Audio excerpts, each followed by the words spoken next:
Last time देखो, last वाले lecture में तुम लोग को मैंने एवरेज इसका फॉर्मूला बताया था, याद है? Average molecular mass is equal to क्या होता है? टोटल मास, हाँ, अपॉन टोटल मोल्स। ठीक है, तो इसके लिए तुम लोग करोगे क्या? अब इसने ये दे दिया है तुमको, देखो average atomic mass of sample containing this is 32, तो यहाँ पे ले लो 32 टोटल मास। ठीक है, अब टोटल मास कैसे निकालोगे? ये जो सोल्यूशन दिया हुआ है, जो सैंपल दिया हुआ है, इसने क्या बोला कि इस सैंपल में CO है और CO2 दोनों है, राइट? तो मान लो CO भी है इसमें और इसी में CO2 भी है। ठीक है, इसका मोलार मास कितना हो जाएगा? 20, कितना, 16 और 12 ना, 28, और इसका कितना हो जाएगा? 44। ठीक है, अपने को परसेंटेज निकालना है किसका? CO का। अगर इसको मैं x% ले लूं तो इसका कितना परसेंट हो जाएगा? 100 माइनस एक्स। ठीक है, तो टोटल मास ऊपर, टोटल मास क्या है अपने पास?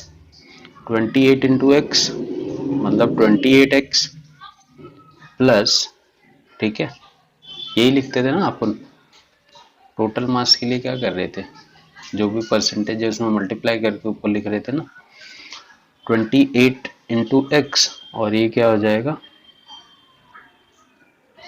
44 आएगा ना इधर।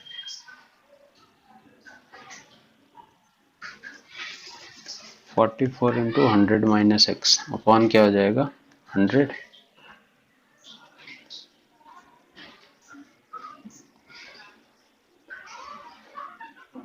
ये तो एवरेज मॉलिक्यूलर मास है ना, बराबर है।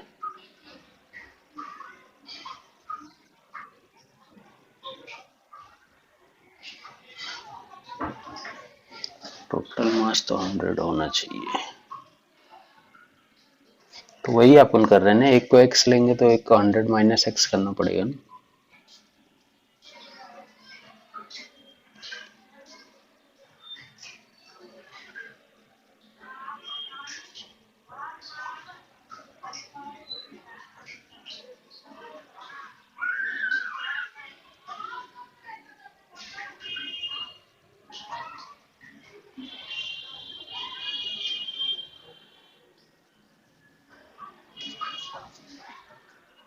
सही जा रहे हैं क्या?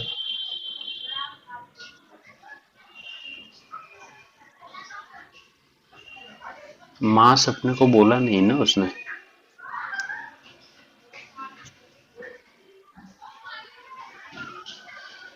हम्म, ये तो मोलर मास है ना इसका।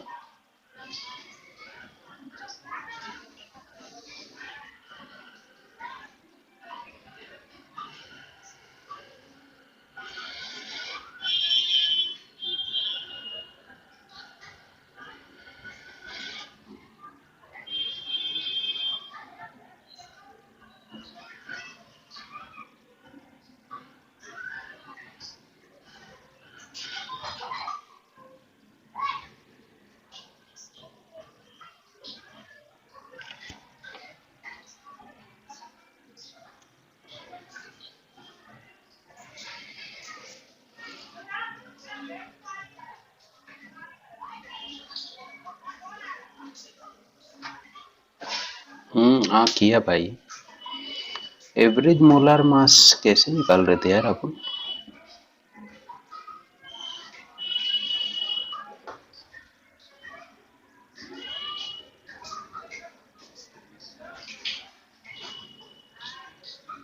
ये हम लोग इसका टोटल ये निकाल रहे हैं ना, एवरेज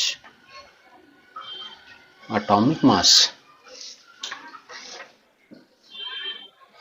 ये एवरेज एटॉमिक मास है ना इसका।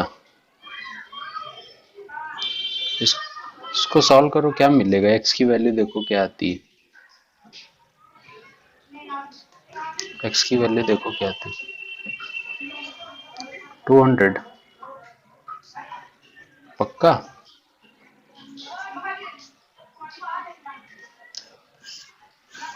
इसको सॉल्व करो, देखो क्या आ रहा है।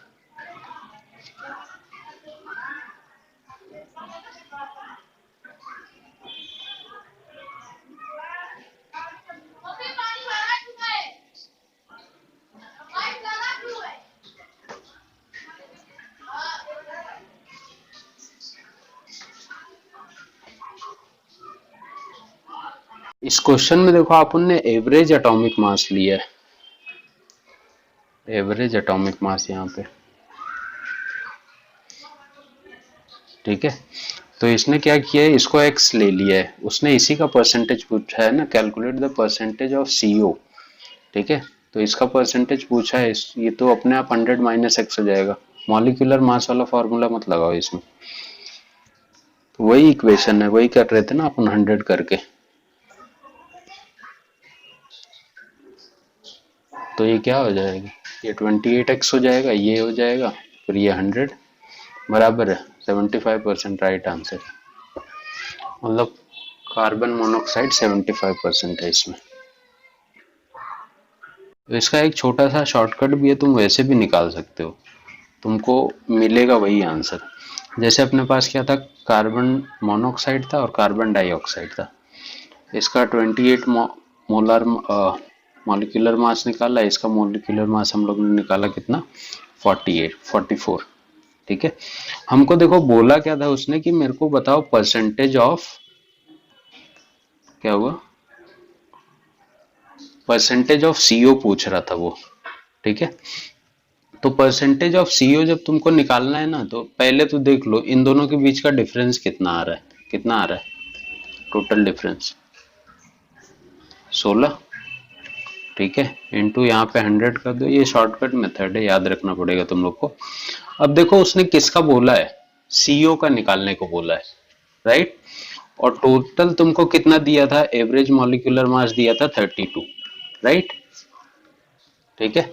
ये तीन वैल्यूज अपने को दी हुई है, इन दोनों के बीच का डिफरेंस 16 हो गया, इंटू 100 कर दो, और एवरेज मॉलिक्यूलर मास जो दिया था ना 32, ठीक है। तुमको पूछा किसके बारे में है उसने, इसके बारे में, ठीक है। तो इसका जो दूसरा मॉलिक्यूल रहेगा ना, इनका डिफरेंस ऊपर लिख दो, इसी का मत लिखो, हाँ दूसरे वाले का, दूसरे का डिफरेंस कितना आ जाएगा, 32 और 44, 12, यहाँ पे लिख दो 12। इसको सॉल्व कर दो, तुम्हारा आंसर आ जाएगा। जिसका पूछा रहेगा उसको छोड़ के दूसरे मॉलिक्यूल से कंपेयर करके ऊपर लिखना है उसका। इन दोनों का जो डिफरेंस होगा नीचे, इन दोनों का जो डिफरेंस होगा अपोजिट वाले का, अगर मेरे को CO2 का पूछा होता तो मैं इन दोनों का डिफरेंस लिखता, ठीक है। तो इसका पूछा था, इसके लिए इनका डिफरेंस ऊपर और 100, वही आएगा 1200 बाई 16 आ रहा था ना अपना, वही 75% ये भी आएगा, ठीक है। इस क्वेश्चन में देखो क्या बोल रहा है, ओजोनाइज्ड ऑक्सीजन बोल रहा है। ओजोनाइज्ड ऑक्सीजन में क्या होता है मालूम है, वहां पे तुमको ओजोन भी प्रेजेंट होता है और ऑक्सीजन भी प्रेजेंट होगा एक ही सोल्यूशन में। मतलब वहां पे ना पर्टिकुलरली ऐसा कुछ रिएक्शन होता है, जैसे 3O2, ये इंटर कन्वर्टिबल चेंजेस देखने को मिलते रहेंगे 2O3 में, ऑक्सीजन है ओजोन में कन्वर्ट होगा, ओजोन है ऑक्सीजन में कन्वर्ट होगा, तो ये चलता रहता है, ठीक है, राइट। यहाँ पे तुमको एक चीज, अब जैसा पिछले क्वेश्चन में हमने किया था करना वैसे ही है, ठीक है। तुम शॉर्टकट भी यूज कर सकते हो, या फिर जैसे मैंने वो बड़े फॉर्म में बताया था वैसे भी कर सकते हो। सबसे पहले तो इसका मॉलिक्यूलर मास कितना हो जाएगा O2 का, 32, और इसका मॉलिक्यूलर मास कितना हो जाएगा 48। अब चाहिए तो इसको तुम लोग x मान लो, इसको 100 माइनस एक्स ले लो, या फिर डायरेक्ट मैंने जैसे छोटे मेथड में बताया था वैसे रख के निकाल लो, तो फटाक से आंसर आ जाएगा। शॉर्टकट वाला मेथड क्या था, मेरे को क्या निकालने को बोला है, परसेंटेज ऑफ ऑक्सीजन, ठीक है। परसेंटेज ऑफ जब मैं O2 निकालूंगा तो मैंने नीचे क्या लिखा था, देखो इन दोनों का डिफरेंस लिखा था, इन दोनों का डिफरेंस क्या आ रहा है, यहाँ पे इंटू 100 रहेगा, इन दोनों का डिफरेंस कितना आ गया 8 8 16, और अपने को दिया क्या था 36। अब मैंने तुमको क्या बोला था कि जिसका पूछ रहा है O2 का पूछ रहा है, ठीक है, तो इसको छोड़ दो। अब मैं किसका डिफरेंस देखूंगा, O3 से डिफरेंस देखूंगा, 36 और 48 कितने का डिफरेंस आ रहा है 12। यहाँ पे भी वही इक्वेशन बन रही है क्या, तो ये भी कितना हो जाएगा 75%,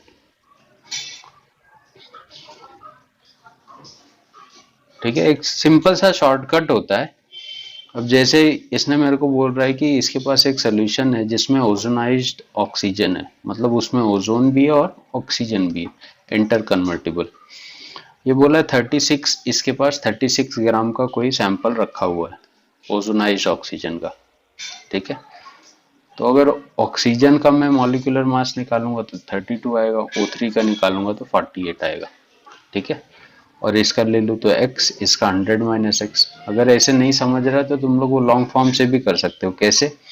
36 टोटल था is equal to 32 into x plus बताया था ना last time 48 100 minus x upon क्या कर दो 100 ले लो। इसी को सॉल्व कर दो, यहाँ पे तुमको x की वैल्यू मिल जाएगी सिंपल सी, ठीक। ऐसे भी तुम सॉल्व कर सकते हो, और अगर ऐसे चाहिए शॉर्टकट में तो ऐसे ले लो। क्या मैंने बोला? परसेंटेज ऑफ ऑक्सीजन बोला है, तो सबसे पहले इसके और इसके मोलर मास का डिफरेंस निकालो, नीचे लिख दो कितना है 16, ठीक है। अब जिसका उसने पूछा है O2 का पूछा है, तो O2 को छोड़ दो, टोटल में से इसका डिफरेंस ले लो, 12 ऊपर आ जाएगा इंटू 100। इसको सॉल्व कर दो या फिर ऐसे सॉल्व कर लो, आंसर तो वही आने वाला। वो क्या होना चाहिए? कांस्टेंट होना चाहिए। तो गैसेस एक सिंपल होल नंबर वॉल्यूम में रिएक्शन करते हैं, जैसा कि मोल्स के साथ होता है जब उनका प्रेशर और टेम्परेचर क्या हो? कांस्टेंट हो। तो इसी रूल को या इसी थियरी को तुम बोल सकते हो Gay-Lussac law of combining gases volume. Gases combine in the simple ratio of their volume, in the simple ratio of their volume, ठीक है। तुम बोल सकते हो at constant temperature and pressure, ठीक है। जैसे मान लो एग्जांपल हम लोग ले लेते हैं, H2 और Cl2 आपस में कंबाइन होते हैं तो क्या बनाएंगे? ये 2HCl बनाएंगे, हमको पता है, ठीक है। अब मैंने अगर मोल्स के टर्म में बात करूं तो मैंने इसका कितना मोल लिया? 1 मोल लिया। इसका कितना मोल लिया? 1 मोल लिया। बट मेरे को रिजल्ट में कितने मोल मिल रहे हैं? 2 मोल, ठीक है। वही अगर यही टर्म मैं वॉल्यूम के साथ बात करूं तो वॉल्यूम, इसकी 1 वॉल्यूम, इसका 1 वॉल्यूम, और इसका कितना बना? 2 वॉल्यूम बना, ठीक है। जब प्रेशर और टेम्परेचर क्या थे? कांस्टेंट पे थे, राइट। तो वॉल्यूम भी हमेशा एक सिंपल रेशियो शो करते हैं, तुम ऐसा बोल सकते हो अकॉर्डिंग टू गै-लुसैक। अच्छा ठीक है। ये क्या बोलता है कि जितना नंबर ऑफ मैं मोल्स लूंगा उतनी वॉल्यूम उसकी ज्यादा होगी। Number of moles of gases is directly proportional to their volume. सीधी सी बात है, ये सब रूल बनाने की एक्चुअली जरूरत नहीं थी। मैं 1 मोल लूंगा तो उसका वॉल्यूम कितना होता है 1 मोल में? याद है तुम लोग को? 22.4 लीटर, ठीक है। मैं 2 मोल लूंगा तो ये 22.4 लीटर रहेगा क्या? बढ़ेगा ना, सीधी सी बात है। तो मोल्स बढ़ाओगे तो वॉल्यूम बढ़ेगा। वही एवोगैड्रोस लॉ बोलता है, कब? Eight constant temperature and pressure, ठीक है। अब इसका बोलना यह है कि equal volume of all gases contain equal number of moles. मतलब तुम एक गैस किसी भी गैस का 1 मोल लेते हो तो उसका वॉल्यूम उतना ही रहेगा, ठीक है, जितना दूसरी गैसेस का। समझा क्या बोल रहा है ये? मैं 1 मोल ऑक्सीजन का ले लूं, 1 मोल हाइड्रोजन का ले लूं, 1 मोल हीलियम का ले लूं, तो उनका जो वॉल्यूम रहेगा वो उतना ही रहेगा, 22.414 लीटर, ठीक है। और इसी से तुम्हारा आइडियल गैस इक्वेशन भी रिलेट करता है ना, PV is equal to nRT, ठीक है। अगर मान लो मैं प्रेशर को कांस्टेंट कर दूं, R तो ऑलरेडी कांस्टेंट है और T भी मैं क्या बोल रहा हूं यहाँ पे? टेम्परेचर। तो बचा क्या? वॉल्यूम और नंबर ऑफ मोल्स का रिलेशन क्या दिख रहा है? दिख रहा है,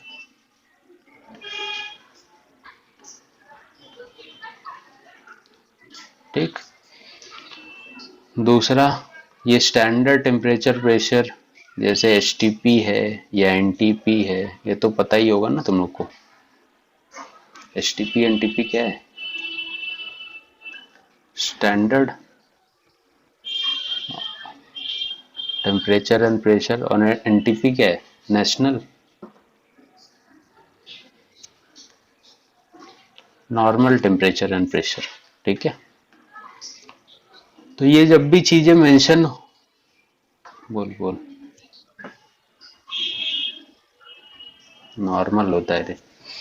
ये जब कंडीशन दी हुई होती है तो टेम्परेचर होता है 0 सेंटीग्रेड, और केल्विन में लोगे तो कितना हो जाएगा? 273 केल्विन, और प्रेशर हो जाएगा 1 एटीएम। ठीक है, बहुत जगह इसको 25 सेंटीग्रेड भी दिया होता है एचटीपी पे, बट वहां पे मेंशन किए रहते हैं वो लोग कि एचटीपी पे जो हो रहा है वो 25 सेंटीग्रेड है। तो अलग अलग मतलब इक्वेशन के ऊपर डिपेंड रहता है एक्चुअली में। ये मैंने तुमको ऑलरेडी स्टार्टिंग में थोड़ी बहुत बताई हुई है। ठीक है, कि अगर 1 मोल है किसी भी गैस का, राइट, 1 मोल ऑफ गैस कितना वॉल्यूम ऑक्यूपाई करेगा?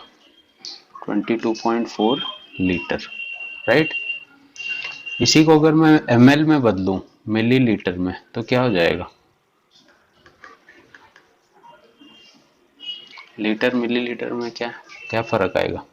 10⁻³ या -3?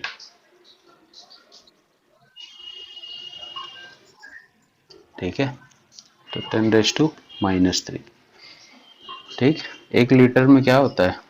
10⁻³ लीटर मिलीलीटर होता है ना। तो उल्टा करोगे तो 10⁻³ हो जाएगा। तो यही अगर मैं बोल दूं तुमको 2 मोल है अपने पास, 2 मोल ऑफ गैस, तो करना क्या अपने को? खाली 2 से इसमें मल्टीप्लाई करना, बाकी कुछ इसमें इतिहास भूगोल यूज नहीं करना। ठीक, ये तो पता ही था अपने को। ठीक है, क्वेश्चन दे रहा हूं, उस पर करो। ये हुआ।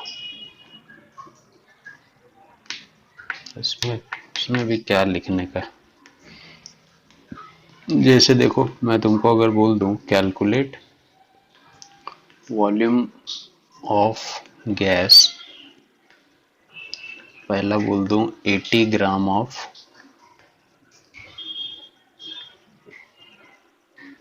ऑक्सीजन, दूसरा बोल दूं 22 ग्राम ऑफ CO2, वॉल्यूम बताना है 640 kg ऑफ SO2। यूनिट थोड़ा ध्यान में रख के करोगे। ठीक है, ये 3 क्वेश्चन है अपने पास, इनका वॉल्यूम मेरे को निकालना है। तो सबसे पहले क्या करोगे? मोल्स निकालो पहले। मोल्स अपने को पता है, mass upon molar mass 80 upon O2 कितना? 32। तो कितना मोल आ जाएगा ये? अगर इसको कैंसिल करूं, 16 दूनी 32, 16 पंचे 80। तो मोल्स अगर मान लो 5/2 आ गया, तो वॉल्यूम के लिए क्या करोगे तुम? खाली ये जो मोल्स निकला है इसमें किससे मैं मल्टीप्लाई कर दूं? 22.4 लीटर से मल्टीप्लाई कर दो, ये 11.2 हो जाएगा, ये हो गया 0, कितना आ जाएगा? 56 लीटर ना।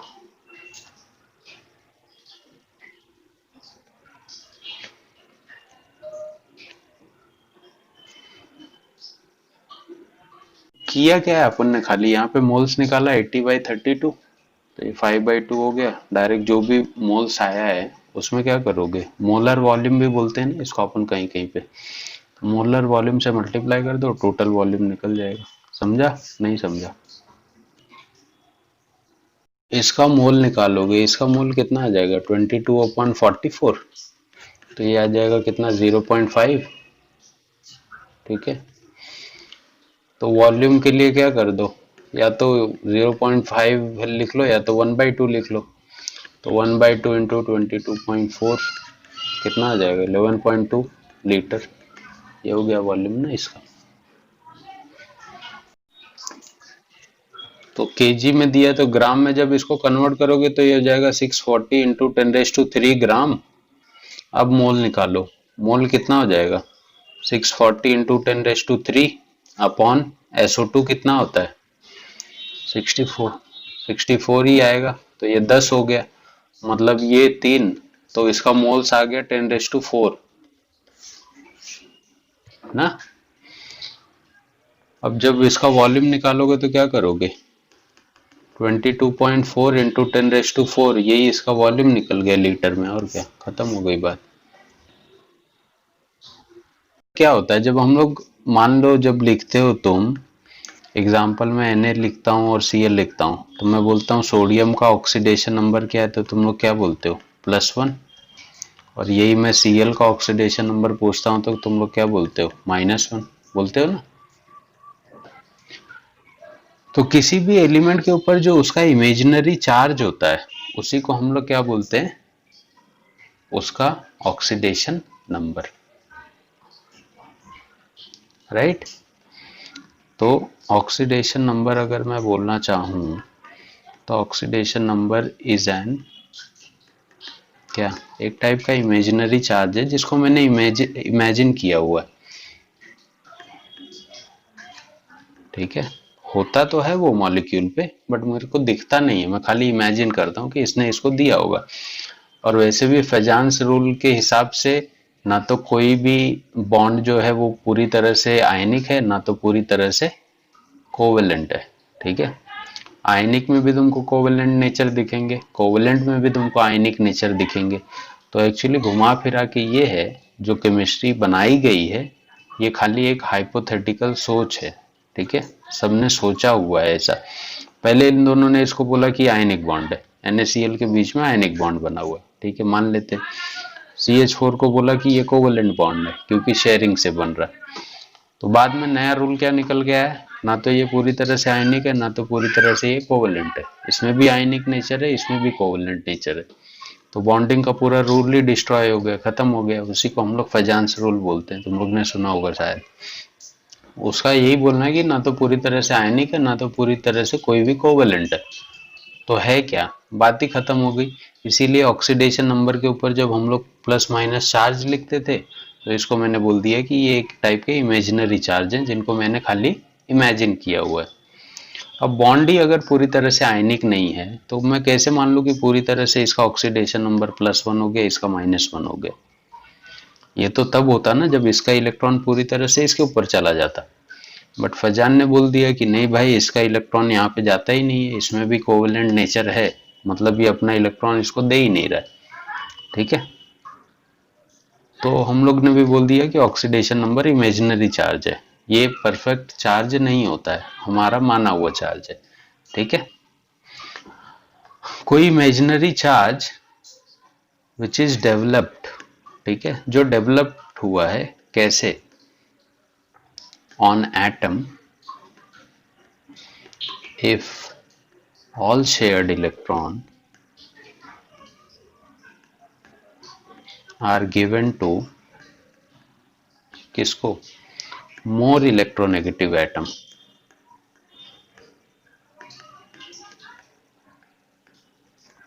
in covalent compound, right. जब कोई एक इलेक्ट्रॉन पूरी तरह से किसी ज्यादा इलेक्ट्रोनेगेटिव एलिमेंट को दिया जाता है तो वहां पे हम एक चार्ज इमेजिन करते हैं और वही चार्ज उसका ऑक्सीडेशन नंबर बोला जाता है। Na और Cl के बीच में बॉन्डिंग बनी तो हमको इसका इलेक्ट्रॉनिक कॉन्फ़िगरेशन देख के समझ में आया कि Na ने अपना एक इलेक्ट्रॉन दे दिया है क्लोरीन को, ठीक है, जिसकी वजह से हम मान लेते हैं कि इसके ऊपर प्लस चार्ज बन गया होगा और इसके ऊपर एक माइनस चार्ज बन गया होगा। तो इसी को हम लोग इनका क्या बोलते थे, ऑक्सीडेशन नंबर बोलते हैं, ठीक।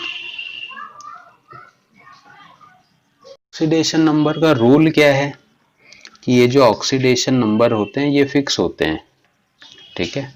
ग्रुप 1 का, ग्रुप 1 में कौन से एलिमेंट आते हैं, hydrogen, sodium, lithium, potassium, rubidium और सीजियम। इनका ऑक्सीडेशन नंबर फिक्स होगा हमेशा कितना, +1, ठीक है। ग्रुप 2 का ऑक्सीडेशन नंबर कौन आता है, बेरिलियम, कैल्शियम, मैग्नीशियम, स्ट्रोंशियम और बेरियम।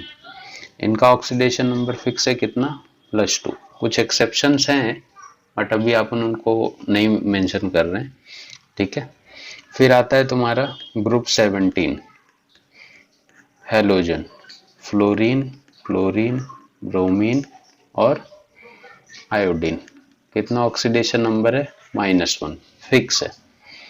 फिर आता है तुम्हारा ऑक्सीजन, ऑक्सीजन का भी ऑक्सीडेशन नंबर फिक्स है कितना, -2।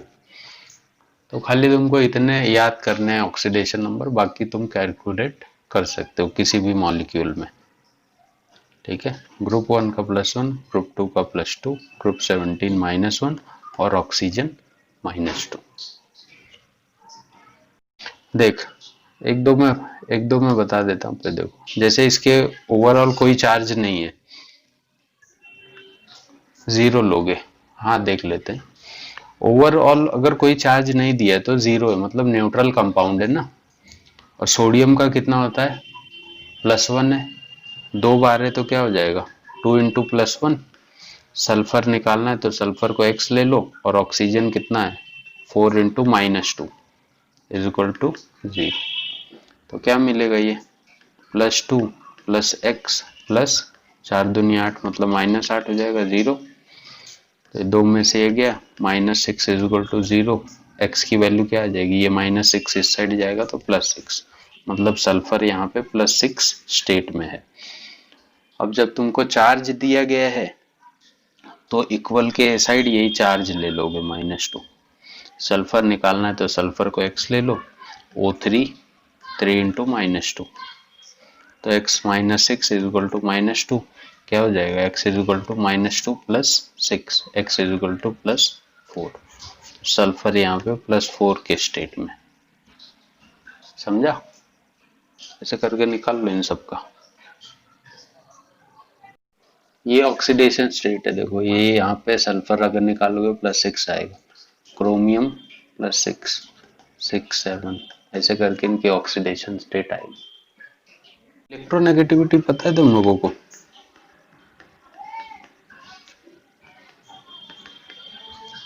ठीक है। इलेक्ट्रोनेगेटिविटी अगर मैं बोलूं पीरियोडिक टेबल में, तो जब तुम अक्रॉस द पीरियड जाते हो, जब यहाँ से यहाँ पे ट्रैवल करते हो तो क्या होती है, बढ़ती कि कम होती है,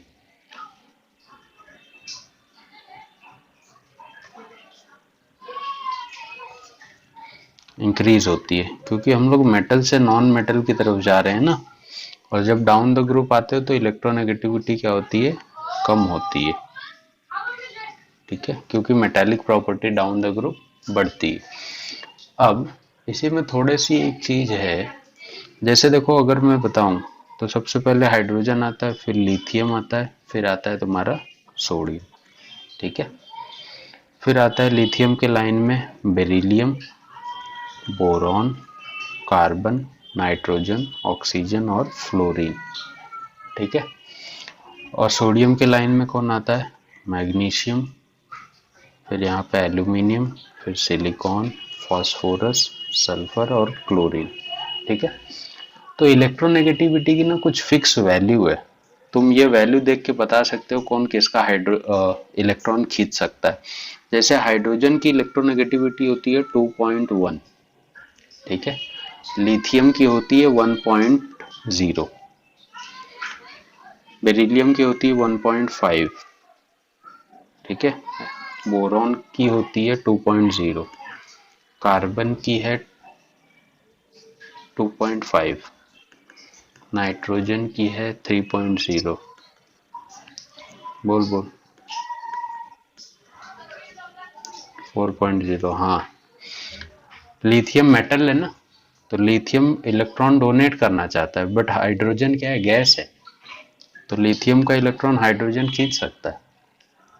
सोडियम की होती है 0.9, मैग्नीशियम की होती है 1.2, एल्यूमिनियम की 1.5, सिलिकॉन 1.8, फास्फोरस 2.1, 2.5 और क्लोरीन 3.0।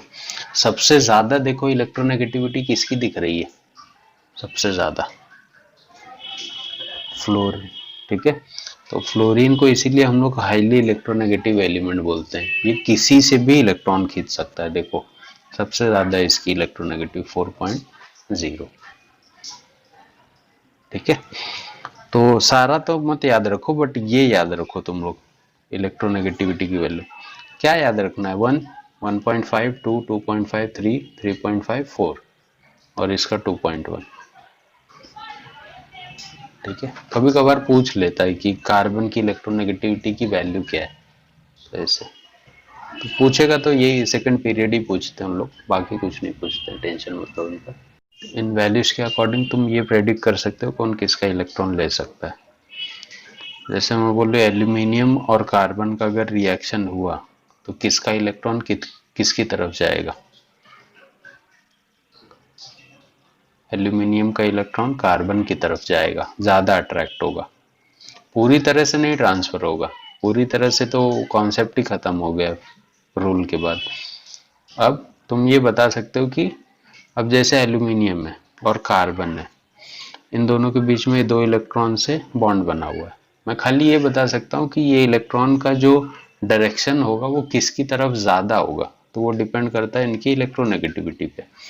जिसकी इलेक्ट्रोनेगेटिविटी ज़्यादा होगी वो इलेक्ट्रॉन को खींचेगा अपनी तरफ, जिसको तुम डाइपोल मोमेंट भी बोलते हो या plus I minus I effect भी बोलते हो, इंडक्टिव इफेक्ट। ठीक है, मैं बोलूँ हाइड्रोजन और लिथियम के बीच में बॉन्ड बना हुआ है, ठीक है, तो इलेक्ट्रॉन किसकी तरफ ज़्यादा मूव होंगे, हाइड्रोजन की तरफ, ऐसे। ठीक है, इसमें भी तुमको कुछ एक्सेप्शन देखने को मिलेंगे, कहीं कहीं पे तुम लोग ने पढ़ा भी होगा कि ऑक्सीजन जो होता है क्लोरीन से ज़्यादा इलेक्ट्रोनेगेटिव होता है। देखो यहाँ पे इसकी इलेक्ट्रोनेगेटिविटी 3.5 है, इसकी 3.0 है, जबकि क्लोरीन कहाँ पे आता है, हैलोजन ग्रुप में आता है, तो हैलोजन सबसे ज़्यादा इलेक्ट्रोनेगेटिव होते हैं, ऐसा हमको पढ़ाया गया है। बट ऑक्सीजन देखो, ऑक्सीजन की इलेक्ट्रोनेगेटिविटी 3.5 है जबकि इसकी 3.0, तो इसीलिए ऑक्सीजन क्या होता है, क्लोरीन से ज़्यादा इलेक्ट्रोनेगेटिव होता है। इस चीज़ को ध्यान में रखोगे तुम लोग, मतलब अगर क्लोरीन और ऑक्सीजन में बॉन्ड बना है तो ऐसा कभी मत सोचना कि बॉन्ड हेलोजन की तरफ झुका हुआ होगा। अब कहाँ जाएगा बॉन्ड, ऑक्सीजन की तरफ जाएगा ड्यू टू हाई इलेक्ट्रोनेगेटिविटी। एक ये कर रहा हूँ, डीप में जा रहा हूँ।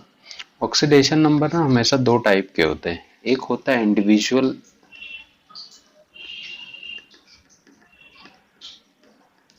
ऑक्सीडेशन नंबर और एक होता है एवरेज ऑक्सीडेशन नंबर। ठीक है, क्या फर्क है मैं बताता हूँ तुम लोग को। ठीक है, जैसे अगर मान लो मेरे को दे दिया है इसने H2,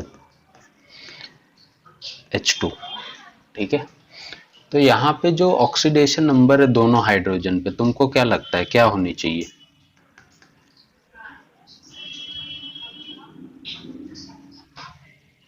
लग रहे अभी ये दोनों इलेक्ट्रॉन कहीं पे शिफ्ट हो रहे हैं क्या, इसकी तरफ या इसकी तरफ शिफ्ट होगा क्या, दोनों तो क्या करेंगे सेम फोर्स से खींचेंगे ना, दोनों की इलेक्ट्रोनेगेटिविटी सेम है, तो इसका भी ऑक्सीडेशन नंबर 0 हो जाएगा और इसका भी। कोई भी एलिमेंट अपने नेटिव फॉर्म में, जैसे ऑक्सीजन है O2, हाइड्रोजन है H2, ठीक है N2, ये गैसियस वाले हमेशा 0 ऑक्सीडेशन नंबर पे रहते हैं। ठीक है, जैसा इनका नेचर में प्रेजेंस है उसके अकॉर्डिंग ये हमेशा क्या होते हैं, 0 होते हैं। ठीक है, अब क्या लगता है ऑक्सीजन ऑक्सीजन के बीच में जो बॉन्ड बना है वो किसी एक तरफ शिफ्ट होगा क्या, नहीं होगा, इनकी होमोलिटिक फ्यूजन होगी, तो ऑक्सीडेशन नंबर 0 हो जाएगा। ऑक्सीडेशन नंबर कब बनता है, जब एक की इलेक्ट्रोनेगेटिविटी बहुत कम हो, एक की बहुत ज्यादा हो, तभी तो इलेक्ट्रॉन ट्रांसफर होंगे, इसके इसके तरफ भागेंगे और इसके ऊपर प्लस चार्ज आएगा, इसके ऊपर माइनस चार्ज आएगा। ठीक है, तो जो भी नेटिव फॉर्म में, अब जैसे मैंने वाटर बना दिया, वाटर जब तुम बनाओगे तो हाइड्रोजन और ऑक्सीजन के स्टेट में क्या है, जमीन आसमान का फर्क है ऑक्सीडेशन नंबर में, क्योंकि हमको पता है हाइड्रोजन +1 शो करेगा, ग्रुप 1 का है, और ऑक्सीजन क्या करेगा, -2 शो करेगा ना।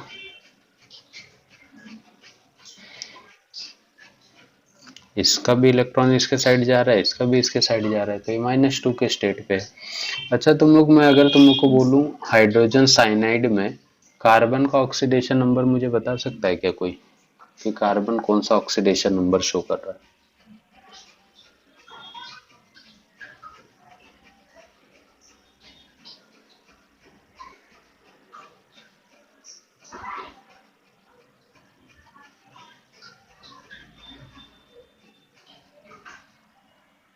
नहीं बता सकते?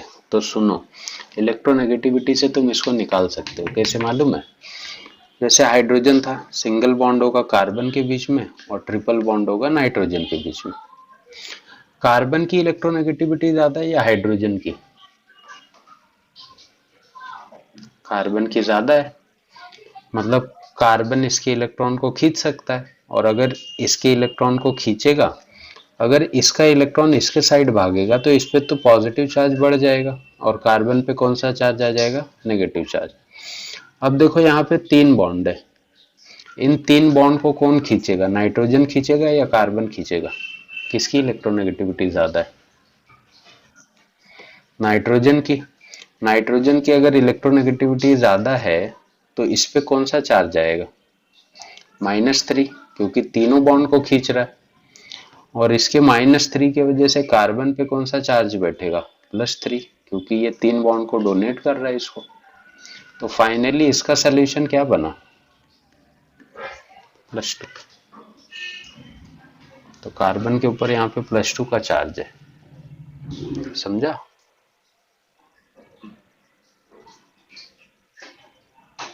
ठीक है। एवरेज ऑक्सीडेशन नंबर क्या चीज है? ठीक है। सपोज करो मैं तुमको बोलूं, मेरे पास कोई एग्जांपल दे दो तुमको, C3O2। मैं बोलूं कार्बन का ऑक्सीडेशन नंबर क्या आएगा, तो तुम लोग क्या निकालोगे? अपना रूल क्या है? इसको ले लेता हूँ 3x plus oxygen 2 into 2 minus is equal to 0। तो क्या आ जाएगा? 3x इज इक्वल टू, ये -4 इस साइड जाएगा तो +4, x इज इक्वल टू क्या आ जाएगा? +4/3। मतलब कार्बन यहाँ पे कौन से स्टेट में है? +4/3। अब तुम ऐसे भी निकाल सकते हो, और अगर तुमको स्ट्रक्चर पता है तो स्ट्रक्चर से भी निकाल सकते हो। C3O2 का स्ट्रक्चर क्या होगा मालूम है? देखो, C double bond C double bond C, यहाँ पे एक ऑक्सीजन, यहाँ पे एक ऑक्सीजन। ठीक है।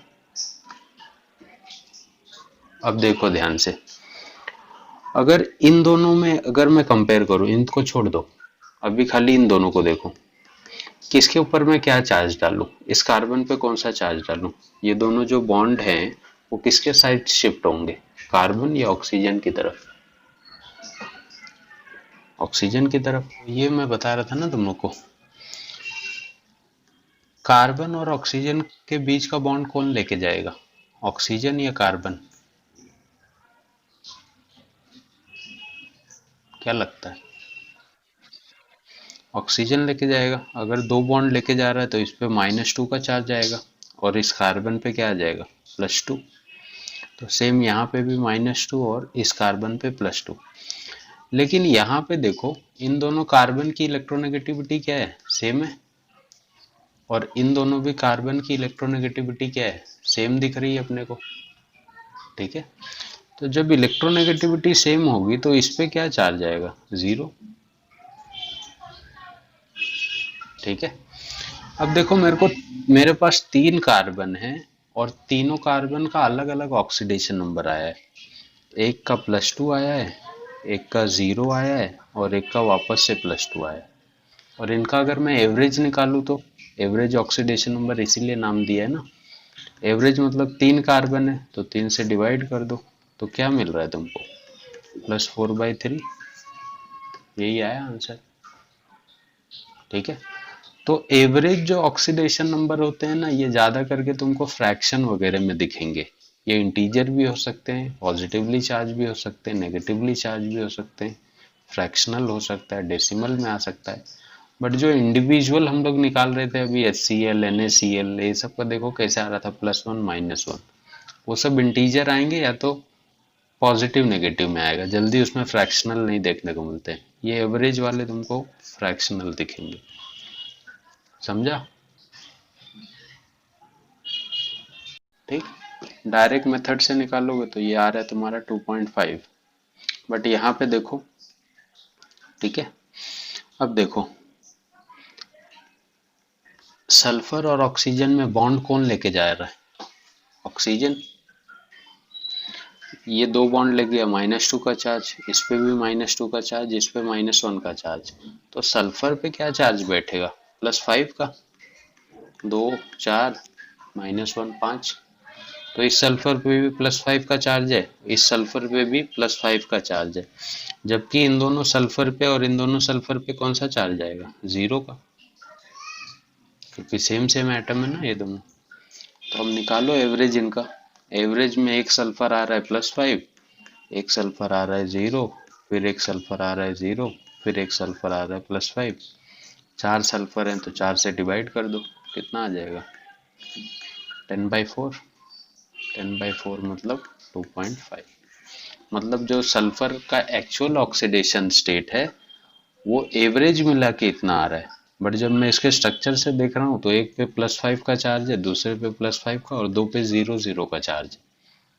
तो यहाँ पे हम लोग एवरेज ले लेते हैं कि हर सल्फर पे 2.5 का चार्ज होगा। तो ये क्या है? एक इमेजिनेशन है ना, इमेजिन कर रहा हूँ मैं जस्ट, जबकि एक्चुअल में बात कुछ और ही दिख रही है यहाँ पे मुझे। समझा? समझा मैं क्या बता रहा था? मैंने दो टाइप के ऑक्सीडेशन स्टेट क्यों बताए, इंडिविजुअल क्यों बताया, एवरेज क्या बताया? क्योंकि एवरेज का नंबर हमेशा अलग आएगा और इंडिविजुअल निकालोगे तो कुछ अलग देखने को मिलेगा तुमको। चलो निकालो, देखो क्या आ रहा है। एवरेज तुमने निकाला इसका 5.3। अब इस बी आर पे देखो कितना चार्ज है। Oxygen oxygen oxygen, -2 -2 -2। मतलब ये सबको क्या कर रहा है? दो दो इलेक्ट्रॉन दे रहा है। तो इस पे कितना आ गया? +6। ये ब्रोमीन 0, ये ब्रोमीन 0। बट यहाँ पे जो ऑक्सीजन है इसके वजह से इस पे चार्ज बैठेगा, इस पे -2, इस पे -2, मतलब ब्रोमीन पे क्या आ जाएगा? +4। अगेन ये वाला बी आर और ये तीनों ऑक्सीजन, तो घूम फिर के वही आ गया +6।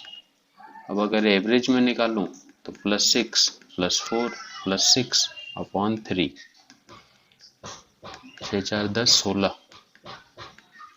3 5 15, 3 3 9, 5.3 का चार्ज देखने को मिलेगा तुम। डिसप्रपोर्शन रिएक्शन ऐसे रिएक्शन होते हैं जहां पे एक ही एलिमेंट पे अलग अलग चार्ज होता है। जैसे अगर मैं तुमको बोलूं Mn3O4, इसको जब तुम डिवाइड करोगे ना तो तुमको मिलता है 2MnO प्लस MnO2। ऐसे दो अलग अलग ऑक्साइड मिलते हैं। अब देखो अगर तुम यहाँ पे मैग्नीज निकालोगे, ठीक है, यहाँ पे मैग्नीज निकाल के बता सकता है मेरे को कोई कि यहाँ पे मैग्नीज कौन सा ऑक्सीडेशन नंबर शो कर रहा है?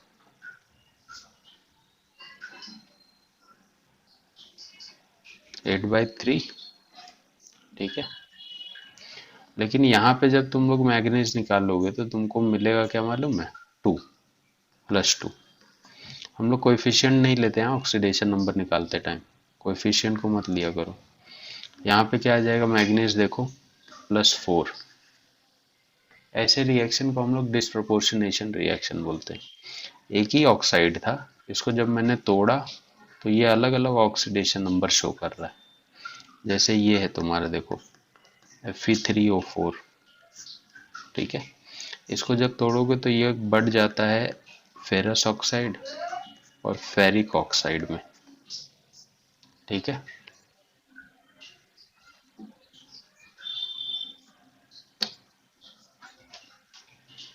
नहीं, हर रेडॉक्स नहीं होता है।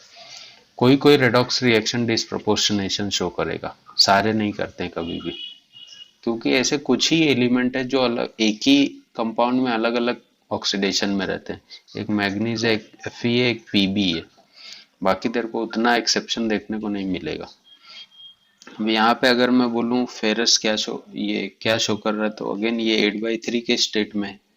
बट यहाँ पे Fe निकालोगे तो +2 दिखेगा तुमको, और यहाँ पे Fe निकालोगे तो +3 दिखेगा तुमको। ठीक है, तो मतलब तुम पहचान सकते हो ऐसे देख के कि ये डिस्प्रपोर्शनेशन है या नहीं है। जैसे पीबी वाला मैं एग्जांपल दूं तो ये है, Pb3O4, ठीक है, 2PbO प्लस PbO2 में कन्वर्ट हो जाता है। वही बात हो रही, देखो यहाँ पे Pb 8/3 में है, यहाँ पे Pb निकालोगे तो +2 दिखेगा, यहाँ पे Pb निकालोगे तो +4 दिखेगा, ठीक है। तो ये कुछ डिसप्रोपोर्शनेशन के एग्जाम्पल है। जो इक्विवेलेंट कॉन्सेप्ट है वो एक्चुअली मोल कॉन्सेप्ट को थोड़ा सा रिप्लेस करने के लिए बनाया गया था, बट मोल कॉन्सेप्ट की ज़रूरत तुमको पड़ती ही है हमेशा, ठीक है। इक्विवेलेंट कॉन्सेप्ट उसको थोड़ा सा इजी बनाता है, ठीक है। तो टॉपिक डाल लो इक्विवेलेंट कॉन्सेप्ट, या तुमको कहीं डायरेक्ट पूछ लेगा इसका इक्विवेलेंट वेट बताओ, तो वो देखना है अपने को, ठीक है। होता क्या था, मान लो अपने पास रिएक्शन है A+B चेंजेस टू C+D, ठीक है।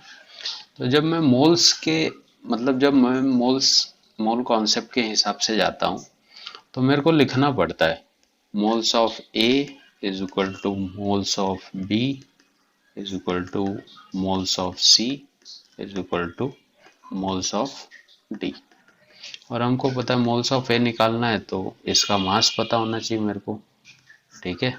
मास ऑफ A अपॉन इसका मोलार मास, फिर इसका मास ऑफ B अपॉन इसका मोलार मास, फिर यही फेनोमेना चलता रहता है।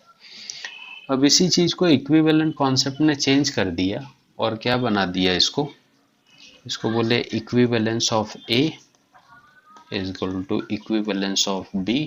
हम लोग यहाँ से देखो डायरेक्ट इजीली आंसर निकालते हैं, इक्विवेलेंस ऑफ C और इक्विवेलेंस ऑफ D। पहले अपने को क्या चाहिए होता था, बैलेंस इक्वेशन चाहिए होती थी कि पहले इसको बैलेंस करो, फिर इसके मोल्स निकाल के इससे कंपेयर करो, इससे कंपेयर करो, फिर जाके मेरे को किसी चीज का मिलेगा। इक्विवेलेंट कॉन्सेप्ट क्या करता है, इन चीजों को एकदम से तुमको भुला देगा, ठीक है। तो कोई भी तुम्हारे सामने रिएक्शन दी हुई है उसका equivalence A equal to B equal to C equal to D। अब ये इक्विवेलेंस होता क्या है, यही अपने को देखना है, ठीक। बता दूंगा मैं, खाली तुम लोग अपने जानकारी में रखो।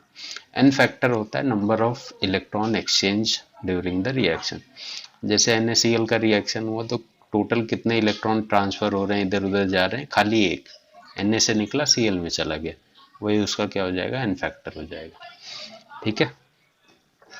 तो इक्विवेलेंट मास हम लोग निकालेंगे कैसे, इसने बोला ना इक्विवेलेंस निकालने के लिए अपने को क्या करना पड़ेगा, given mass upon equivalent mass. Equivalent mass कैसे निकलेगा, मोलार अपॉन एन फैक्टर, ठीक है। रख दो यहाँ पे, जब यहाँ पे रखोगे तो तुमको क्या मिलेगा, ऐसे मिलेगा, given mass into n factor, और ये मोलार मास नीचे आ जाएगा ना इसके, क्योंकि इसकी जगह पे पूरा ये रखोगे तो एन फैक्टर घूम के ऊपर चला जाएगा, समझा नहीं। इक्विवेलेंट मास का फॉर्मूला ये है ना, तो ये जब नीचे रखोगे तो एन फैक्टर तो घूम के ऊपर आ जाएगा और ये बच जाएगा ये। और ये चीज मुझे पता है क्या होता है, क्या होता है ये,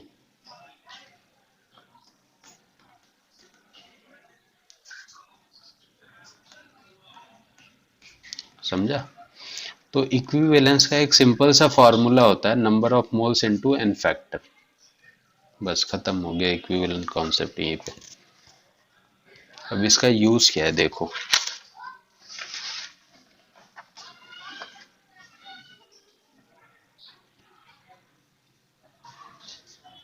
और आगे इक्विवेलेंस ऑफ D। अब इक्विवेलेंस ऑफ A मैंने कैसे निकाला, number of moles of A into N factor, यहाँ पे number of moles of B इसको इंटू इसका एन फैक्टर, सेम यही होगा ना, number of moles of C into N factor और number of moles of D into N factor. Clear है क्या ये चीज, ऐसे कंपेयर करके तुम किसका भी मोल्स निकाल सकते हो, एक्चुअली मैं ये बताना चाह रहा था तुम लोग को।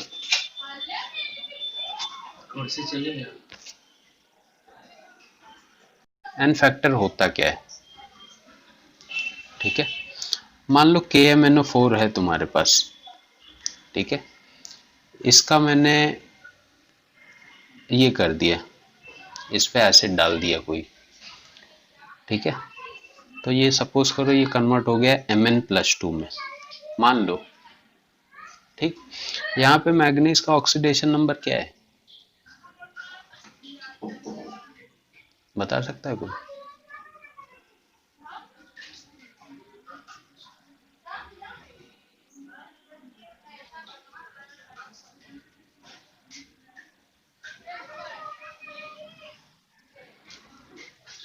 +7। यहाँ पे मैग्नीज का ऑक्सीडेशन नंबर क्या है, ये तो दिया है ना ऑलरेडी, +2। इनके बीच का डिफरेंस कितना आ जाएगा,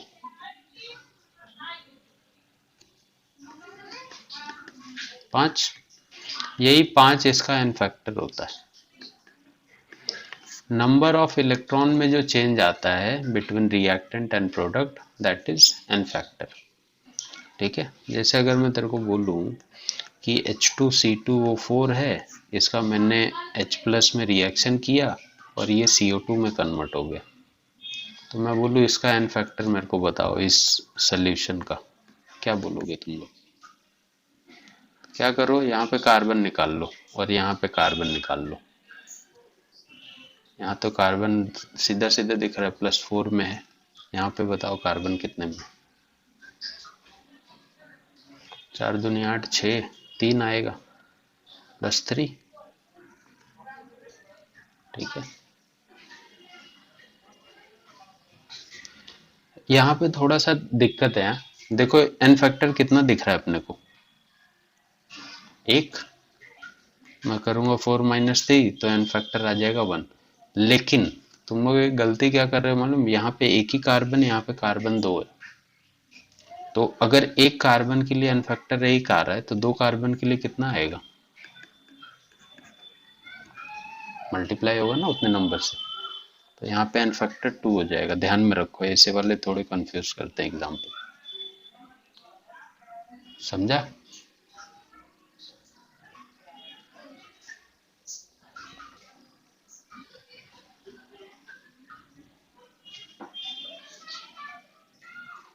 दूसरा दो निकल जाएगा। ये देखो K2Cr2O7 चेंज हो रहा है H+ के प्रेजेंस में Cr+3 में। मैं बोलूँ मेरे को बताओ इसका एन फैक्टर क्या होगा फाइनल।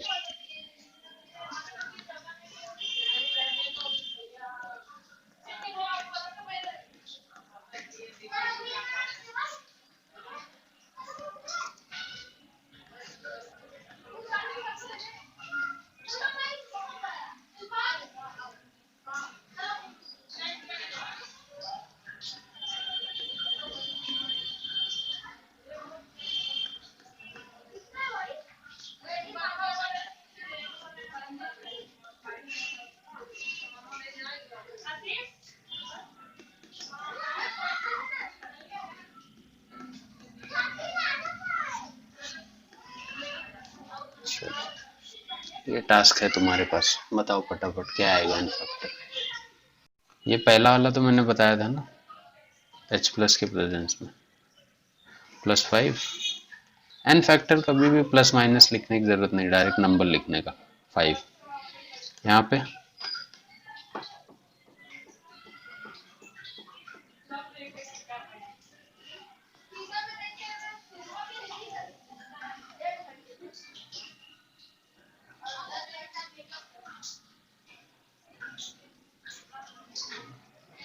यहाँ पे मैग्नीज देखो ना, यहाँ पे +7 में है, यहाँ पे मैग्नीज निकाल लो, 4 दूनी 8, 2, 6, 1 आएगा। यहाँ पे देखो +7 है, यहाँ पे +4 है, कितना आ गया 3।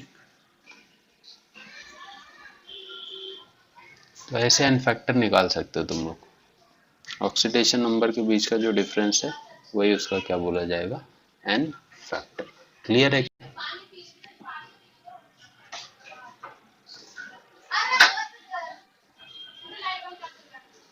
इक्विवेलेंट मास रे क्या था, molar mass upon n factor था ना, देखो पलटी करके, ठीक है।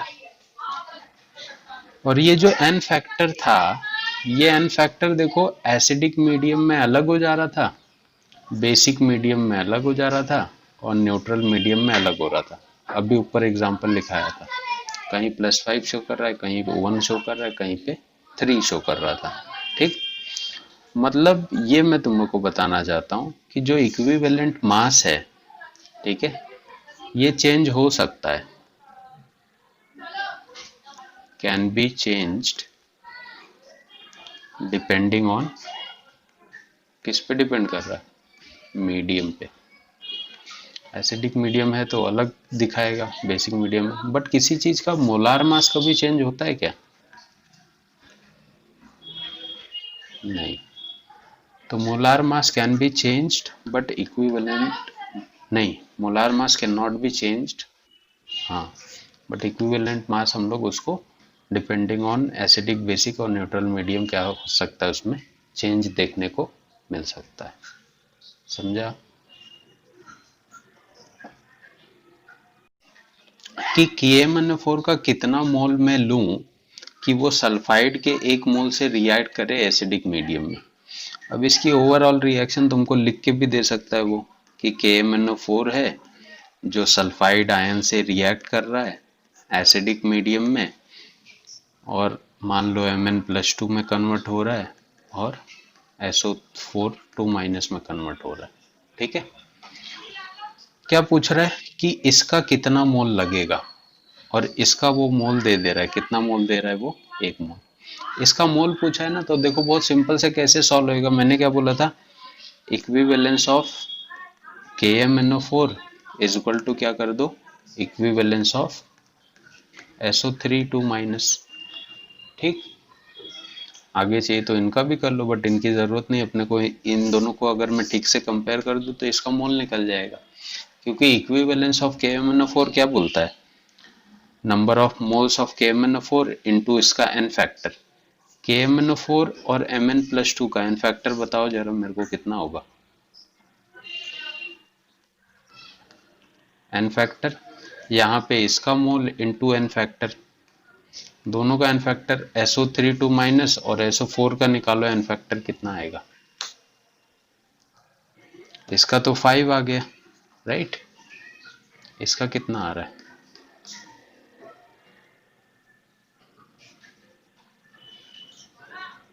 2,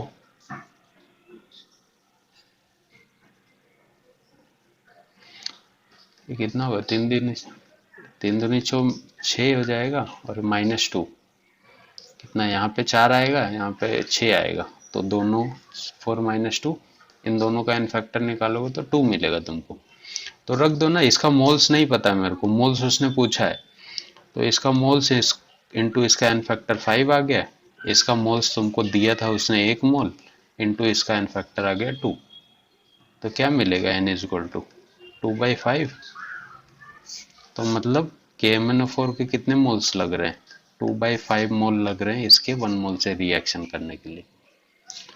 तो ऐसे क्वेश्चन भी देते हैं जो इक्विवेलेंस के बेस पे इजीली सॉल्व कर सकते हो, इसको तुम मोल कॉन्सेप्ट से भी सॉल्व कर सकते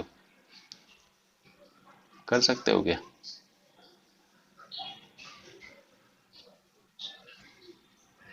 थोड़ा लेंदी हो जाएगा। इसका 1 मोल दिया है, तो पहले तो तुमको क्या करना पड़ेगा, इसका मोल्स, एक्चुअल मोल्स निकालना पड़ेगा, फिर कंपेयर करना पड़ेगा, लेकिन और कुछ है भी तो नहीं ना अपने पास,